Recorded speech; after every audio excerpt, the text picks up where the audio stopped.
Imagine a child beginning to explore their body for the first time. It's not just curiosity, it's the start of a lifelong relationship with self awareness, boundaries, and confidence. But when that journey is met with silence, awkwardness, or vague answers, it can plant seeds of confusion instead of clarity. Let's start with something simple but powerful: naming body parts correctly. Not with nicknames like pee-pee, cookie, or down there, but with real scientific terms: penis, vulva, buttocks, chest. Why? Because when we use vague or silly words, we unintentionally send a message. This part of your body is weird, shameful, or too embarrassing to talk about properly. And that message sticks. Children who know the correct names for their body parts are more likely to speak clearly if something inappropriate happens, less likely to feel shame when asking questions or expressing discomfort, more empowered to understand their body as something normal, not taboo. It's not about being clinical, it's about being clear. A child who can say, "My vulva hurts," is far more protected than one who says, "My cookie feels funny." Clarity is safety. Once a child knows their body, the next step is understanding what parts are private and why. Here's a simple rule that works wonders. Anything covered by your underwear is private. It's easy to remember, and it gives children a visual reference they can grasp. But it's not just about naming what's private, it's about teaching ownership. Private means no one touches without permission. No one looks without a reason. No one talks about it in a way that makes you uncomfortable. And yes, that includes familiar people, family members, friends, babysitters, teachers. Children need to know. Even people you know and love don't have automatic access to your body. This isn't about creating fear. It's about building trust in their own voice. When a child understands that their body belongs to them, they begin to develop a sense of agency. They learn that no is a complete sentence, that discomfort is worth speaking up about, that their feelings matter. Let's take a moment to visualize this. A 5-year-old is at a family gathering. An uncle jokingly tickles them and they say, "Stop." If that child has been taught about privacy and boundaries, they'll feel confident repeating that "stop" until it's respected. But if they've been taught to stay quiet, to be polite, or to ignore discomfort, that moment becomes a lesson in silence. We're not just teaching anatomy, we're teaching self-respect. And this foundation, naming the body and defining privacy, is what prepares children for the next, more nuanced lessons. How to recognize safe versus unsafe touch. How to say no with confidence. How to trust their instincts when something feels off. So let's keep building. Let's move from the basics to the real-life situations that children face every day. So far, we've laid the groundwork. Children know their bodies, they understand what's private, and they're beginning to feel a sense of ownership. But the world isn't black and white. Not every touch is obviously bad. Not every situation is easy to decode. That's why the next step is crucial: helping children navigate the gray zone, where confusion often lives. We often teach kids that there are good touches and bad touches. A hug from mom? Good. A slap? Bad. But what about the tickle that makes them laugh and squirm, but also feel uncomfortable? What about the kiss from grandma that they didn't want, but were told to accept out of politeness? Here's the truth. Touch isn't just about intention. It's about how it feels to the child. Let's break it down. Good touch feels safe, respectful, and wanted. It could be a high five, a cuddle when they're sad, or holding hands while crossing the street. Bad touch feels wrong, scary, or secretive. It might involve private parts or come with threats, bribes, or guilt.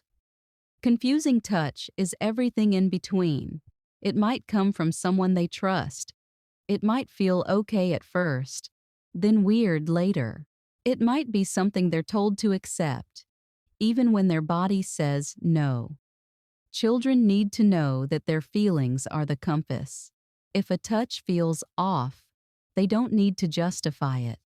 They don't need to explain why. They just need to know.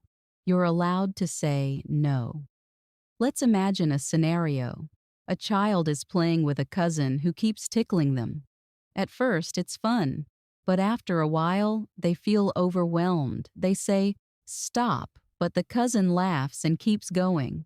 If that child has been taught about good, bad, and confusing touch, they'll recognize this started as good, but now it's not.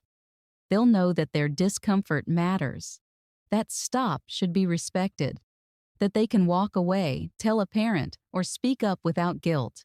This isn't just about protection, it's about emotional literacy.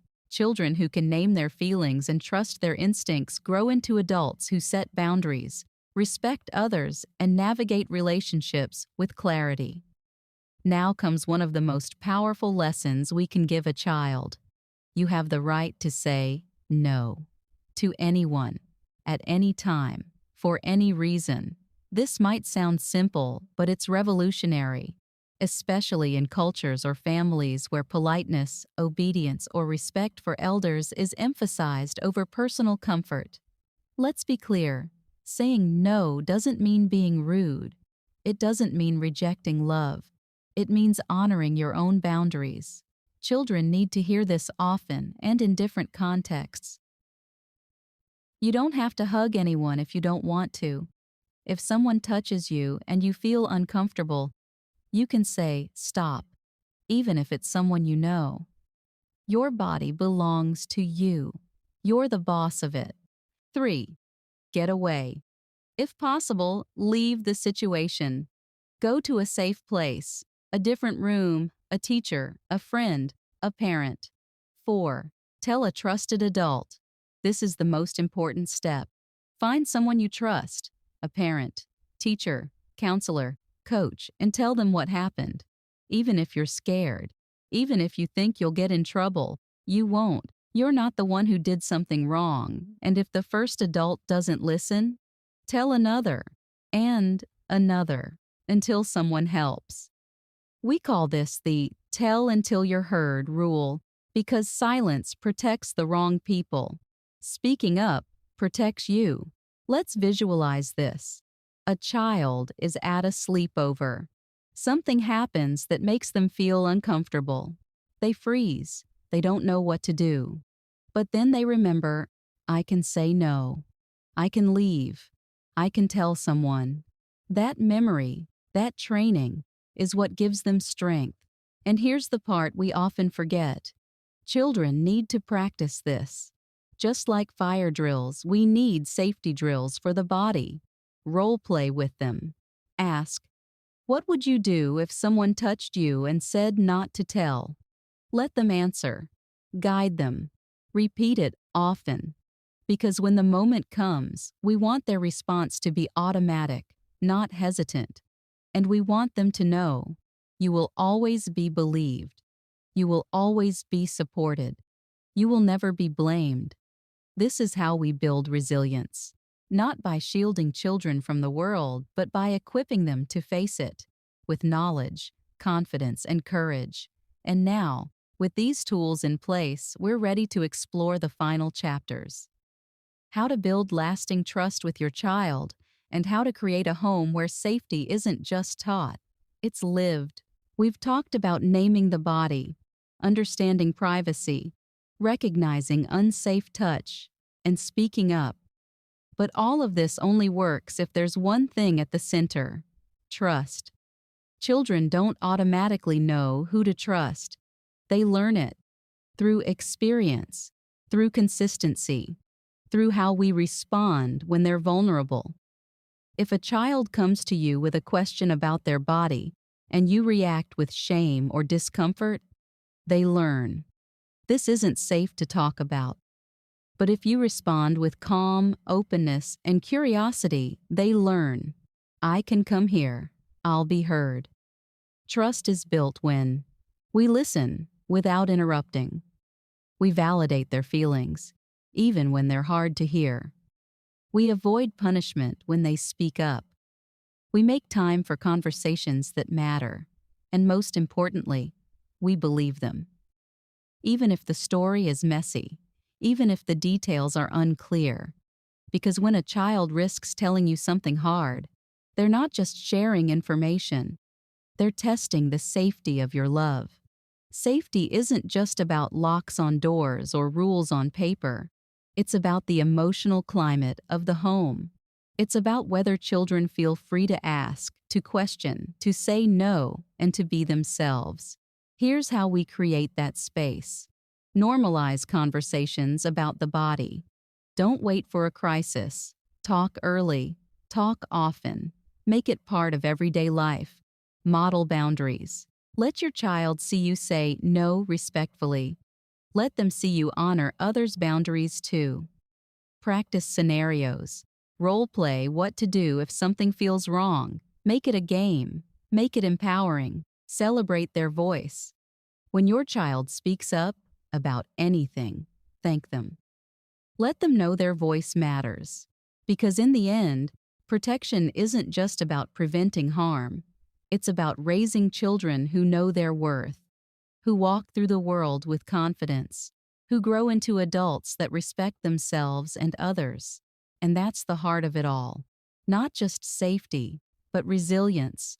Not just rules, but relationship.